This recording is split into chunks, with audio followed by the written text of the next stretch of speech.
All right, well, thanks everybody for joining. This is Teaching Recorder with Multicultural Music with School Sounds, and we are so excited to be here with you today. This has been a work in progress here to get this finally in workshop form. It has been something that School Sounds has passionately been teaching and practicing for many, many years, and we'll dive into more of those specifics a little bit later. But before we dive into all of that content, just want to do some quick introductions.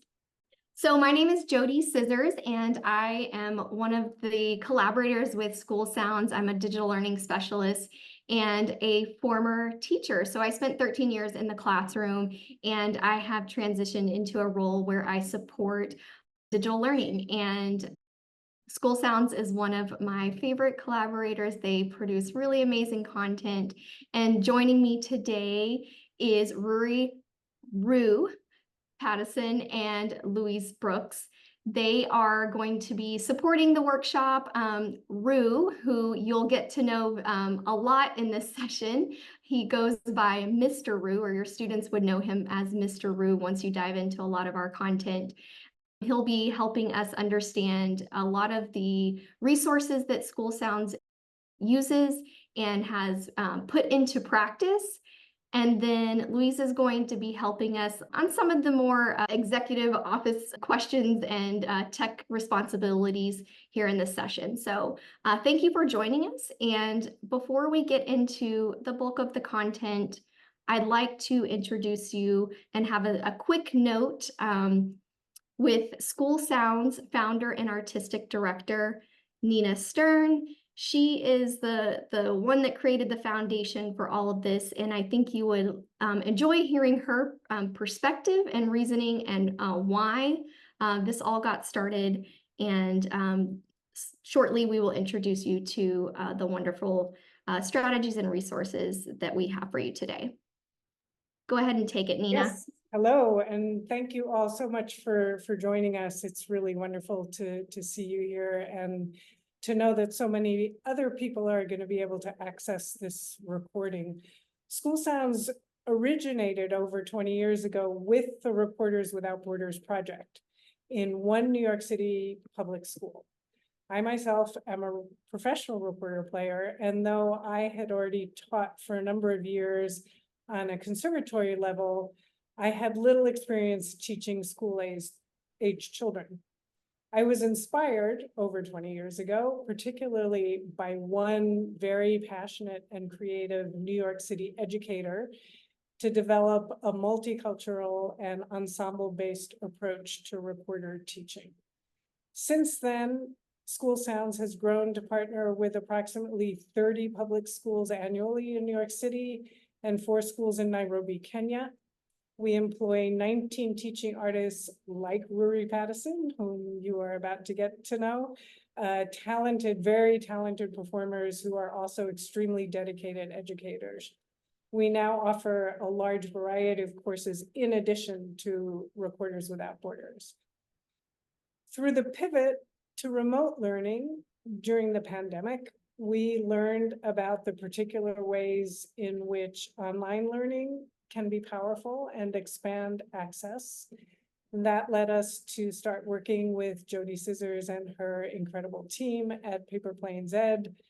They're such experts in the field. We are very grateful to be partnering with them. And together we developed this learning resources site, and we're very proud as a mission-driven nonprofit to offer these resources completely free to everybody. And with that, I am not going to take up any more time because I know that JoDee and Rue have so much to cover, but just wanted to thank you all again for joining us. Thank you, Nina. So in today's workshop, we have a lot of exciting things that we'll be learning. I'll mostly be touching on the why and the how you can do this before Rue dives into the resources and gives you a little bit more background about the approach that School Sounds uses to teach recorder with multicultural music. So in today's in today's workshop, we're going to be looking at, why are we adding multicultural music into your repertoire? What are the benefits of that? And then we hope to be able to equip you with strategies for being a little bit more intentional and explicit about the introduction of multicultural music in the classroom. And whether it's with school sounds resources, or if you have a curriculum that you are mandated to teach, or you might be creating your own curriculum. So we hope that these strategies can be helpful and can just be added to your teaching toolkit. We'll also look at the resources that can hopefully support your workload by meaning maybe take some of the workload off of you. We have lots of great handouts and media that can support that, as well as presentations that hopefully are just like ready-made, so you can hit the ground running after this workshop. And then we'll also look, and Ruaridh will kind of be the star of the last objective, where he'll be modeling and showing you some of the resources and how we can integrate those multicultural tunes into the classroom. So let's start with the fun stuff. What does the research say? And the reason why I really spotlight this is because sometimes when we have a resource that we are not mandated to teach, or maybe possibly is a gap in existing curriculum, we have to, as teachers, have the research and the justification for why we might be introducing something to our students. And so the research tells us a lot. We know that multicultural approaches are well practiced in the field.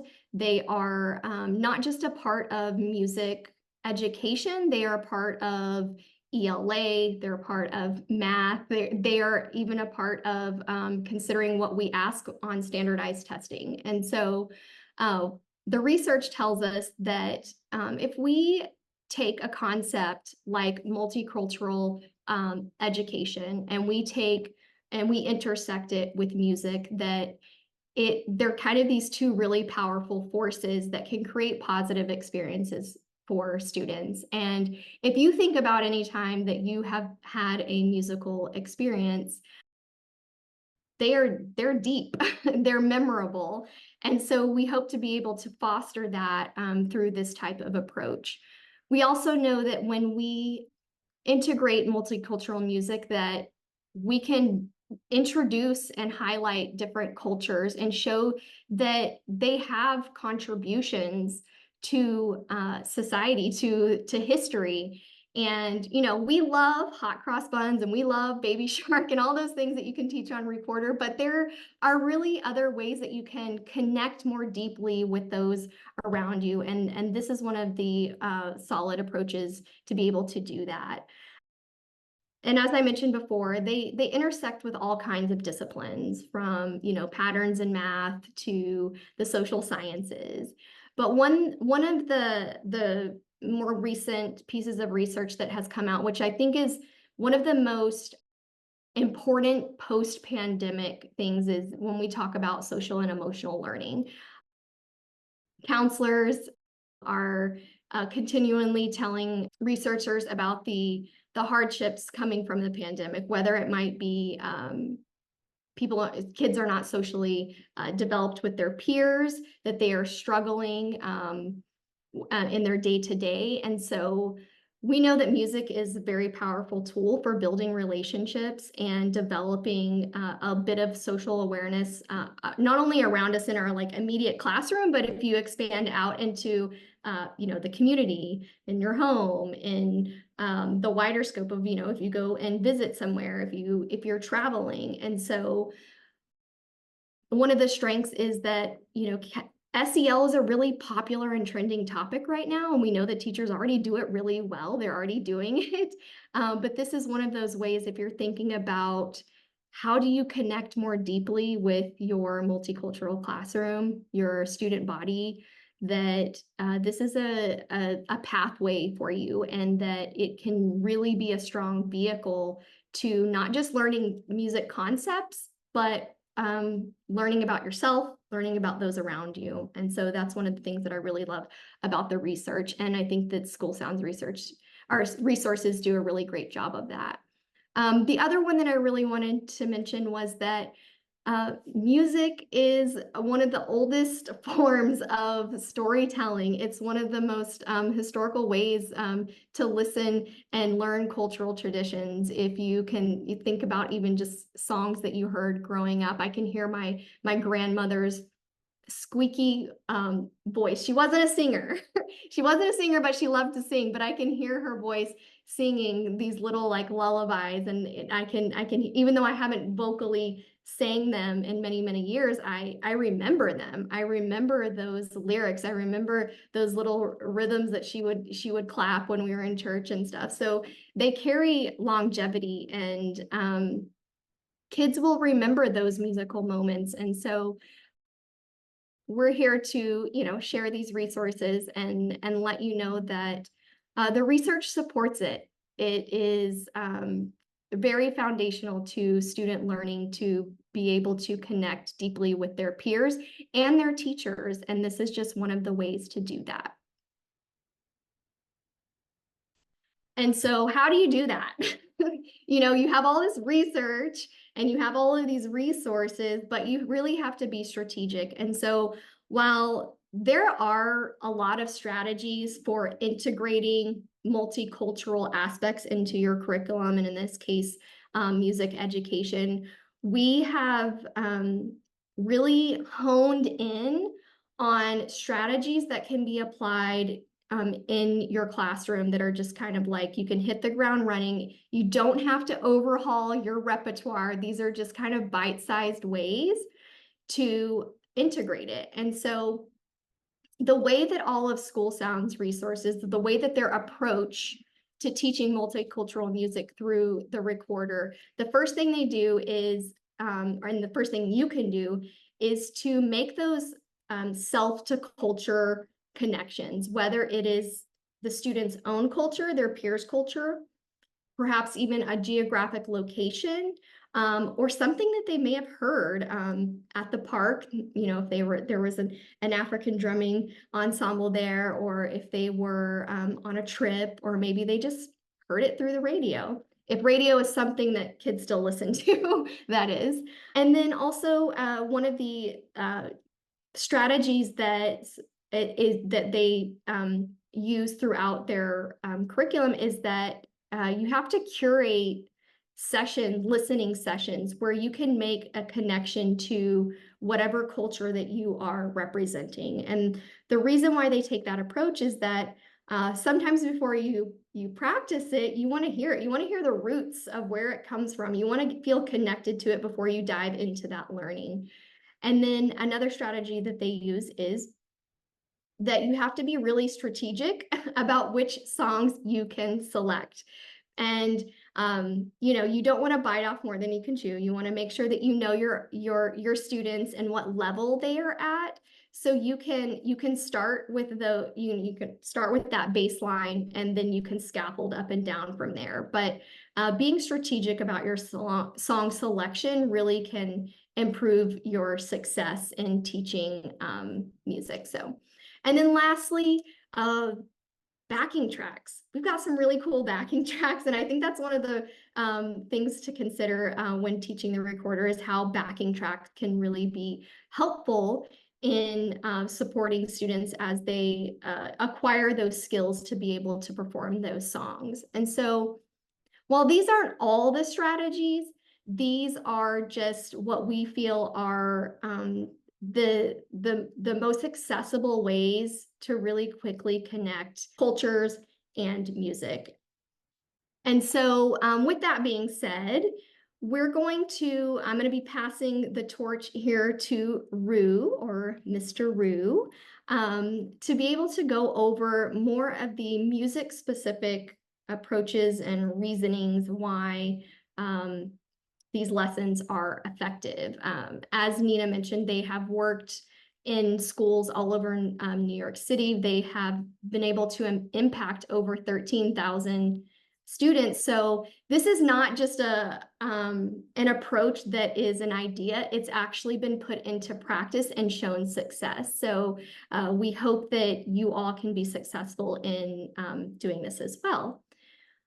And I'm just going to call out some quick features before I pass the torch to Rue. As he's going through all of these things with you, just know that every resource is free and to access and use. You don't need a login. You don't need anything. It's just accessible to you. Everything has Google Slides, so you can queue up any lesson you want, Google Docs with handouts, printable lessons.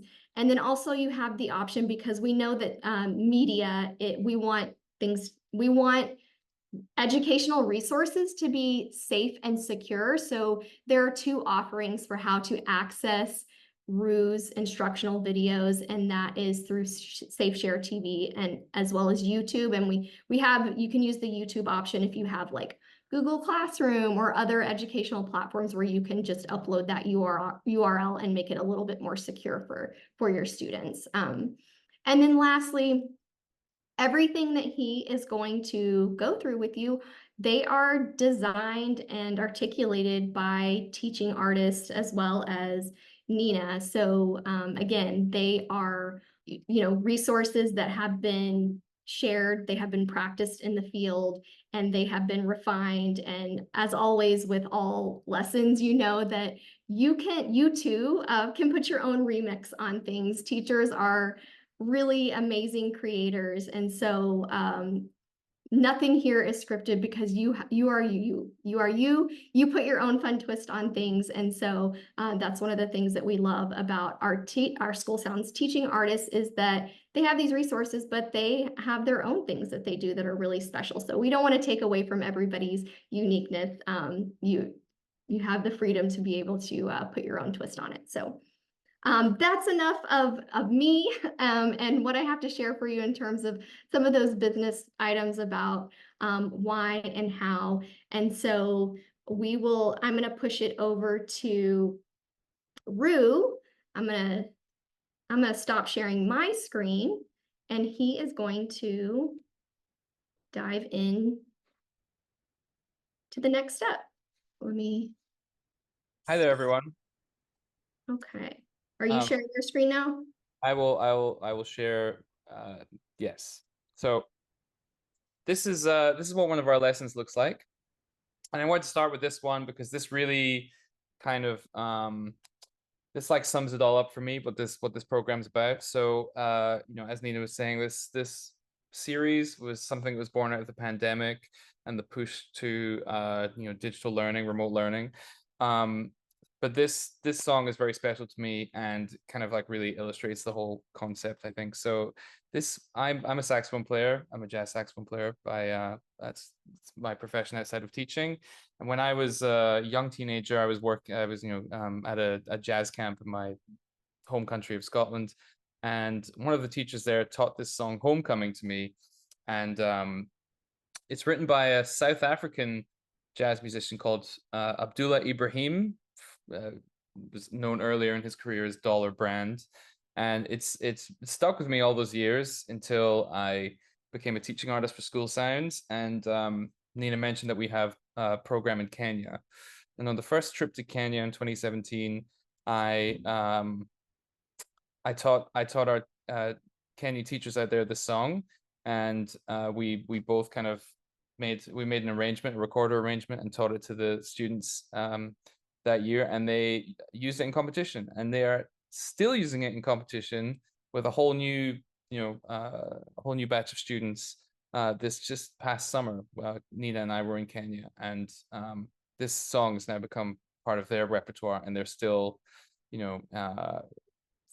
seeking success at a national level in Kenya with this. And that's what the kind of cross-cultural thing is, for me, from South Africa to Scotland to New York to Kenya. It's like all through one song. So let me just dive into this lesson. So you're going to see a much younger me. This was in 2020, probably about 25 pounds lighter. So summary of the lesson. This is lesson 7. It's pretty tricky. So maybe this is certainly not one that you would start with unless you have a class of fairly advanced recorder students. But we've got an objective, all of our objectives for this lesson, and links to everything that you might need. So often you might be in a situation where "Oh, Mr. Brew, I forgot how to play low F sharp," and we've got a link, quick link that you can either, if you're learning digitally, send over, or pull up in class, and you'll see a video of me explaining how to play that note. So let's go to the start. Okay, so I think it's important to contextualize the song that you're learning. So I quite often like to start a lesson by opening up a map of the world and asking students, where have you heard of this country called South Africa? We're going to be learning about South Africa today. Where do you think it might be on this map? And then showing them the distance from wherever you are in the world to South Africa. And this like starts us on the road of the students thinking of themselves as global citizens, and music being one of the things that kind of ties us all together, which is a kind of important guiding principle for all this. So it's also a good thing to actually play the original recording of the song, if one exists. So we've got the original recording of the homecoming song, the song we're teaching, plus another kind of important work by Abdullah Ibrahim. So getting your students to engage in active listening of the music, and there's some kind of prompts that some questions you might want to ask your students in the next section. So, a little explainer about what Cape Jazz is, which is a genre in which Abdullah Ibrahim is he's like the Wynton Marsalis of Cape Jazz, if you know Wynton. Here we're going to relate the rhythm on this recording to a rhythm that we talked about in a previous lesson. So kind of drawing a connection between South Africa and the Middle East. And then kind of instructions for teaching the song to your students, which is also explained in the in a video where I teach the song. So if you're learning the song as a teacher, before you pass it on to your kids, you can do that. You can learn it from me in a video by ear, and then teach it to your students by ear. That's the kind of model that we're going with, because a lot of this music, most of world music isn't written down. It's learned by ear. It's taught by ear. The genre I work in, jazz, is certainly an oral tradition, where you're not learning things from a piece of sheet music, but you're learning things 99% of the time from recorded music, from records, or from elders in your community. So that, I think that's an important, I still remember this song Homecoming like 10 years later, and I probably hadn't thought about it in 10 years when I first taught it in Kenya, but it had sort of stayed in the gray matter that long because I learned it by ear when I was a kid. And there's something to be said for that mode of learning and the kind of longevity that has. So then we can lead your students in a performance, and every track has got a very exciting backing track. I think they're exciting. I made them. I hope they're exciting. And that could, we were talking about that earlier. It helps really to contextualize rhythm, which I think is super important. It's like a metronome, but fun. Who wants to play to a metronome when you could play to a cool drum beat and a bunch of harmony and exciting things happening? So I would like you to maybe think about it like that. And this is printable. And yeah, that's one of our lessons. I'll jump back a page. We'll just review them all. So the first 4 tunes are original compositions by me, and they're kind of designed to be just super easy and super fun to teach to your students, while still kind of like having a cultural touch point. So for the first 4 lessons, we kind of stay in the US, but touching on different genres, and specifically genres that I would call part of Black American music. So the first one, the Be Happy Blues, obviously a blues song. The Funky Bag, we get into funk. The 4th lesson is kind of a jazz tune in the style of Wayne Shorter and Miles Davis. But let me just go on to the Be Happy Blues real quick. Be Happy Blues uses only the note B. It was the easiest possible kind of fun tune that I could come up with to give students like an easy win for their first lesson, especially over Zoom. And the same kind of structure is here. We got all the materials you'll need. We have kind of our cultural touch point here is the city of New Orleans, and some listening about, some classic blues recordings. And yeah, should I play a song? All right, I'm gonna play my favorite, the Funky Bag. Funky Bag was, me trying to write something that's like hot cross buns but better. So it's the hot cross buns with a bit of grit. So it's based kind of on the funk music of the 70s. Think of James Brown and Parliament Funkadelic, Earth, Wind and Fire maybe. And the rhythm is a little bit more complicated than hot cross buns, I will admit, but I've taught this to countless classes at this point, and kids will surprise you. They can really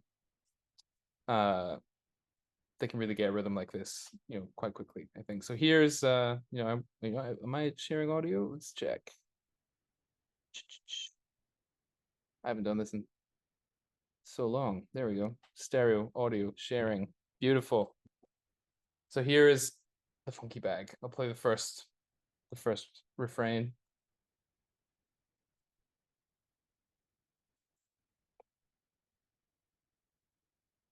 Obviously, this Zoom call is taking up a sizable portion of my home internet. Save share takes a little bit to. 1, 2, a 1, a 2, a 1, 2, 3, 4.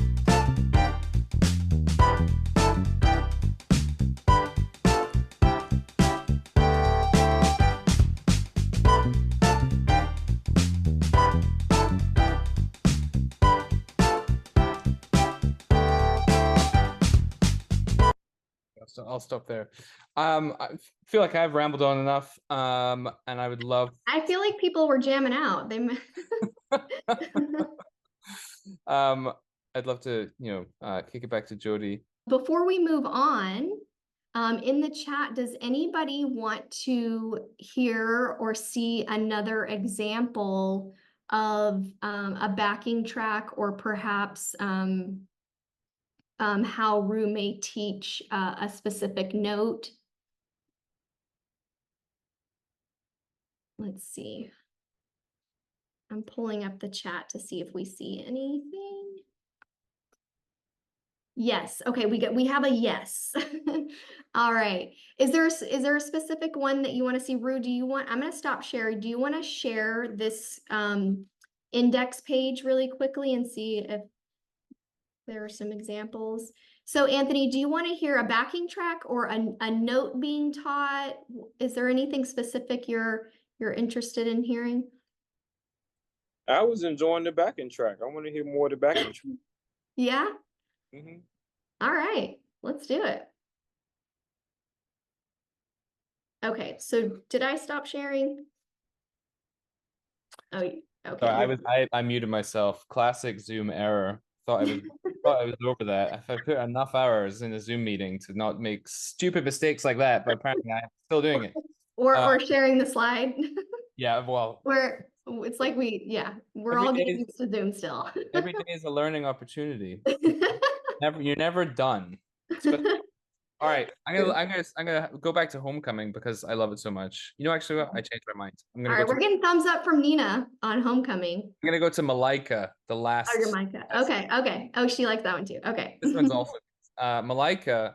Also to close the loop on the cultural exchange type thing. This was taught to me on one of my trips to Kenya. So this is it's a Swahili love song. It's from that region. It's really beautiful, and you'll see it got a cool hat in this video. It says world's best recorder player. I think it's in the closet. I'll go grab it.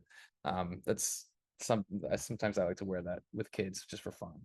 I'm like, they did a competition, they found the world's best recorder player, and it's me. Some believe me. I don't know. You know what kids are like. Okay, so So Malika, let's have a look. Ru, I'm going to interrupt for a second. How Go ahead. about you play the original Malika track for just a bit, and Sure. then your backing track, because I think that shows how we connect to the original as well. That is a great instruction. Thank you. So here is the original Malika.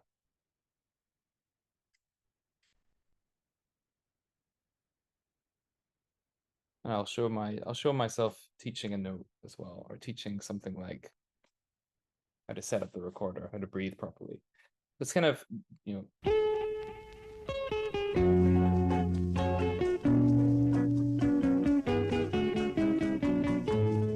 Can you share your screen?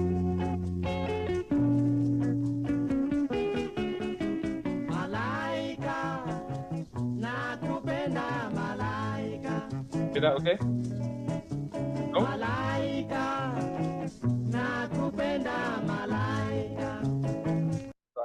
I thought I was screen sharing, JoDee. You're not seeing it? Oh yeah, it's okay? All right.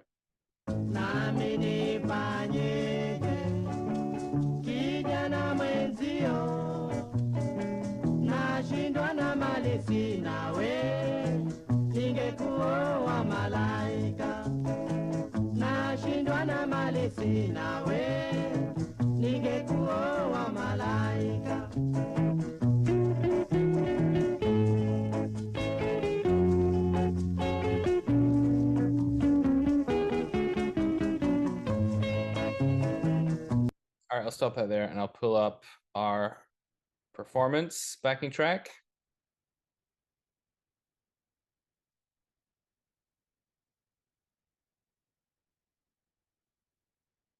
You'll see me making a cameo on several. Oh, on my phone.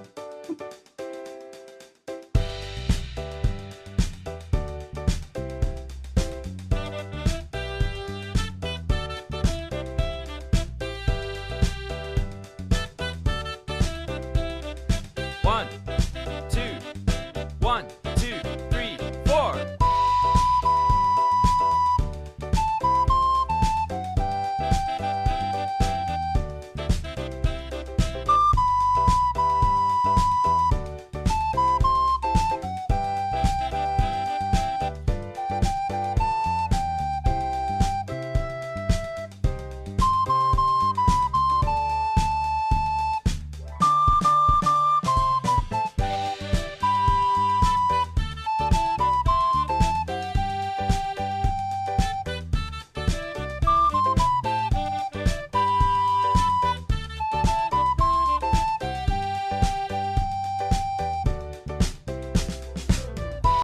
All right, we'll stop that there. Let's have a look at what's my favorite note. Love a cross fingering, F sharp. Hey, School Sounds Recorder players, Mr. Ruaridh here. This is how you play F sharp. Start by taking your left hand thumb and covering the hole on the back of the recorder. Take your first, second, and third fingers in your left hand and cover the top 3 holes on the recorder. Take your right hand thumb and support a bit of the weight of the recorder. Now just for a second we're going to pretend that we're playing note D. So take your first, second and third fingers in your right hand and cover the next 3 holes in the recorder. You should have 6 in a row. We're going to take off the first finger in our right hand and leave this hole right here open. If you take off your right hand, you get a little doggy. Woof woof. Put the instrument in your mouth and blow gently.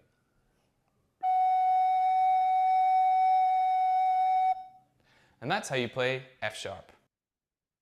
Wow, thanks, Mr. Ruaridh. That was really clear and also kind of funny. What a legend. Yeah. I mean, there's a lot to dive into in all these lessons. So yeah, and just to add something to what Ru is saying.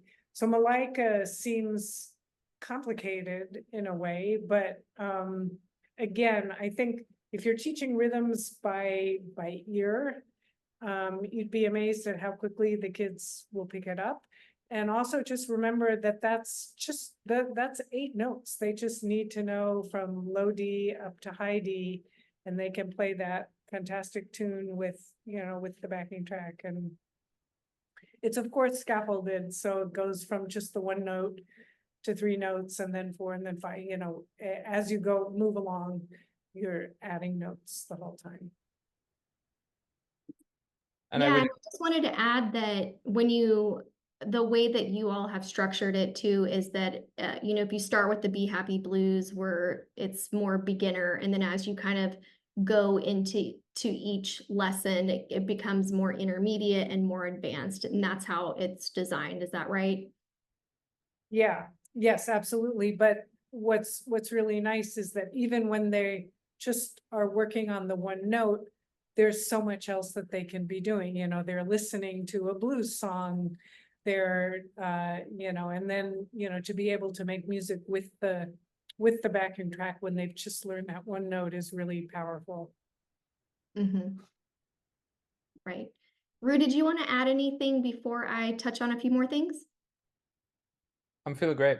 All right. Yeah. And Rue is throughout all these lessons, so students will get to know him and become friends with him and expect to see him throughout the lesson. So it's almost like, some of those like familiar characters that you see in children's programming. So congratulations, you're now going to be one of those familiar faces. But I'm gonna screen share really quickly just to kind of show you an annotated version of the strategies connected to the instructional approach in these lessons. So I'm going to go ahead and share again. All right, can you all see this annotated version of the strategies? Yeah, great. Love the thumbs up, thank you. So when Rue was kind of going through the homecoming lesson, this is basically the strategies attached to the instructional approach. So in the introduction, you pull up a map of South Africa and you start making connections to South Africa. And it's not just a map, it's their relation to another part of the world and how to throughout the lesson just kind of close that gap between your location and where the origins of this music came from. And then moving on, there are the opportunities for those listening sessions. These are specifically curated resources that connect you more deeply to the culture and the music. And then you go on to teach homecoming, and the teacher and Rue have opportunities to model those skills and then also practice with students where it's that very typical or that very familiar teaching strategy where you model, coach, and apply. And then you finish it off with those really wonderful backing tracks, which are a lot of fun. So thank you for going through some of those resources, Rue. So we're going to open it up now to some Q&A. I'm going to move back to my Q&A slide here. So it looks like we all have, we have a small group here, so small PLC. So feel free to unmute and ask a question or add a comment into the messaging feature there in Zoom. So we'd like to hear from you.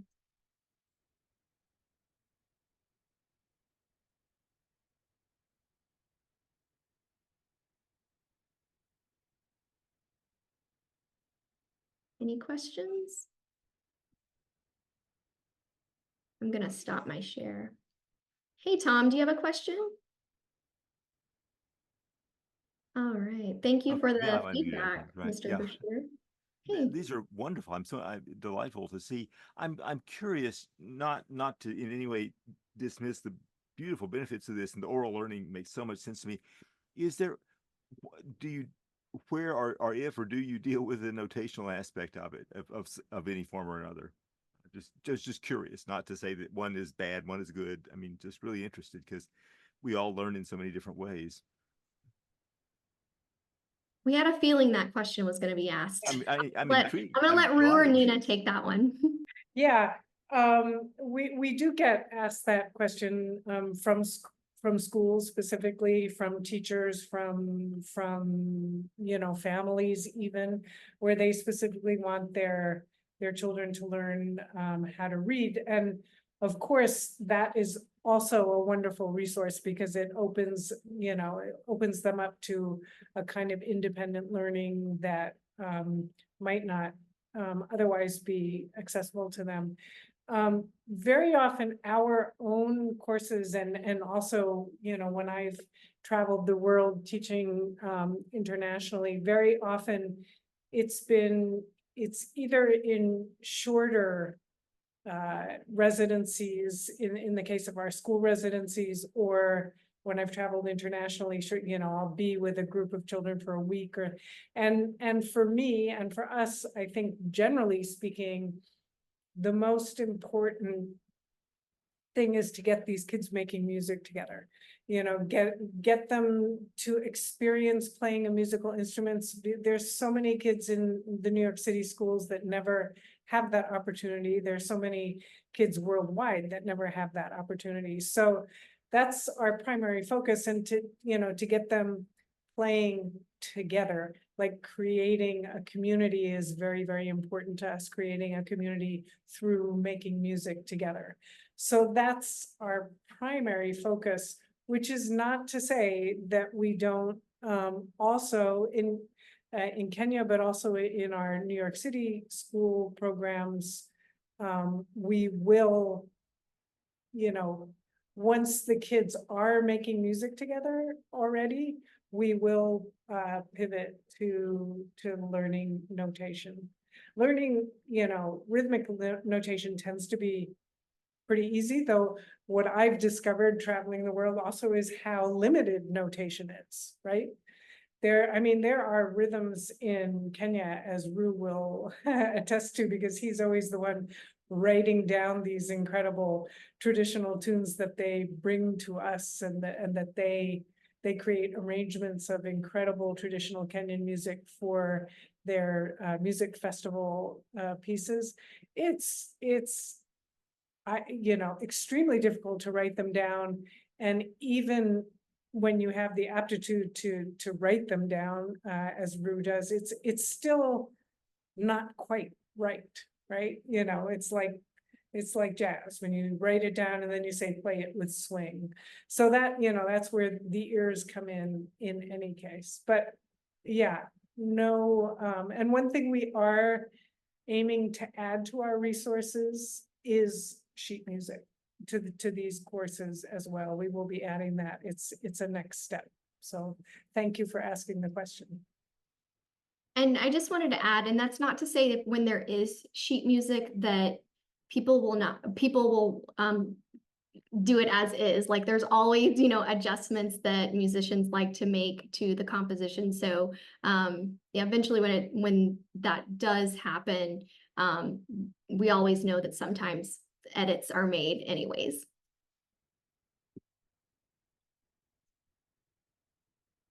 Yeah, Okay. thank you for your messages on chat as well. We're reading them eagerly. Oh, awesome. Representing California. Great. Yeah, excited Yeah. about getting out to California virtually, or my virtual self. So that's nice. That's great. Good. Well, I know that on our sign up, we had pretty much people all across the nation that signed up for the live or the recorded session. So thank you all for joining. So after this, what will happen if there are no more questions, what will happen is School Sounds Communication will send out a recording just so if you want to reference those, that research or the strategies, as well as a link to the resources. And one of the things that we like to see is obviously like when these things are put into practice, if you use any of the resources, your feedback is really valuable. We also love to highlight teachers and students. So, if you have those permissions to be able to share their work, even if it's an audio source, little voice memo that you've recorded on your phone of them playing. We love to hear that this work is put into play. Or if you do something fun and remix it in a fun way, we love to see it. So just know that you can always reach out and share those things or ask questions or solicit the help of Mr. Rue to support you in whatever area of music education you're in. So yeah, just a couple of things. One, to JoDee's point about remixing. I mean, one of the things that I have loved seeing is, for example, I specialize in early music, taking a medieval tune from, the 12th or 11th century and seeing what a group of Kenyan kids will do with it. And it's just incredible. It's just, breathes new life into the tune. So absolutely remixes, we're totally into that. And then the other thing that I wanted to say is please share. We just want our resources out there. It's all free.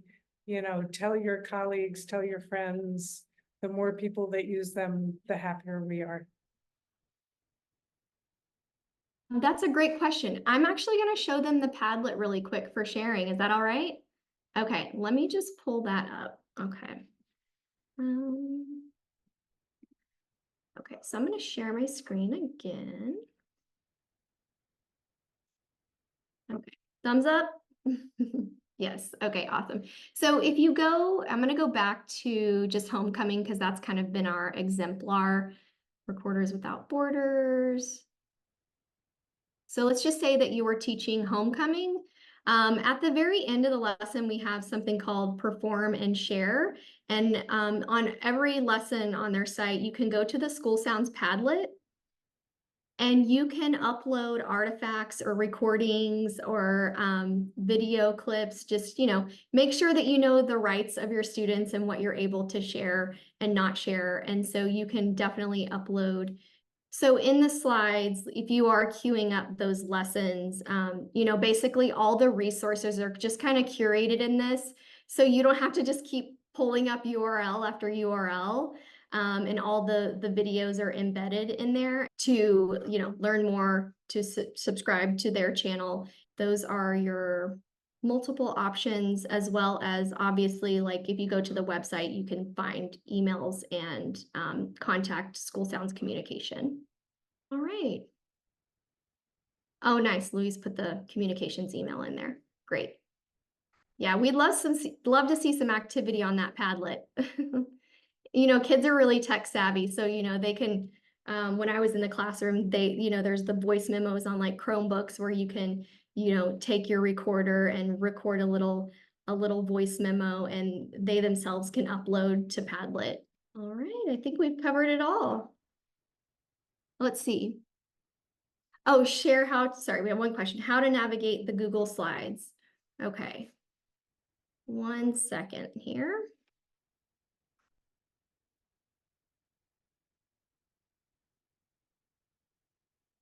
So the Google Slides are actually a brand new feature for these lessons. And the reason why we have them is because we got teacher feedback. Teachers are, we're just trying to help with the workload, be able to queue up lessons. And so just last week, we finished all of the slides, and they will be on all of the lessons. So what you'll do is, let me just share my screen again. So when you go to the lesson in materials, it'll probably be this first bullet that will say slide, Google slide, and then the name of the lesson. And what that will do is that will take you to the actual slideshow. And they all look very similar. So, and all of School Sounds resources, they're made with the intent to be familiar. So you don't have to learn how to navigate their content. It can just become natural to learning it. So it has all the objectives, so you can quickly write those on the board. So in case your principal walks in and is like, what are the objectives today? They're already there for you. Queuing up the map to make that self to cultural connection. we've added the questions up there for you, as well as the listening sessions. So, you know, basically a safe way to share these YouTube videos, so you don't have to worry about advertisements or other content that may pop up on YouTube. You can watch it actually through the Google slide. More questions, other assets that you may find in the lesson. And then Simon says this is an activity that repeats through all of the lessons as well. The students will get familiar with it, but we always like to have those reminders, because you guys know there's that one kid that is always needing that extra reminder. And then another activity, optional videos for reiterating concepts they may have learned. A lot of Rue, gonna see his face a lot. More optional sounds, and then diving into them learning homecoming. Yeah, so they're pretty simplified. You don't have to worry about any kind of complex transitions. It's just really straightforward and curated for you, so you can just pop it open, and it adds that extra level of security, because we never know what kind of ad is going to pop up on YouTube. Thank you for that question. All right. So yeah, just to be clear, just to reiterate what JoDee said, they'll be up there, you know, within the week. Yeah. Just as Yes. she said, something we've just completed. Yeah, for sure. Yeah, and depending on your policies, you know, if students have devices at school, and you can securely share slides as well, then they should be able to view those on their devices as well. But they are made with the intent of being a teacher resource, not specifically a student resource. But there is a student page, but that's for another day. All right, I think we covered all the questions? Great, awesome. Well, thank you all for being here today, and please be in touch and share all the wonderful work you're doing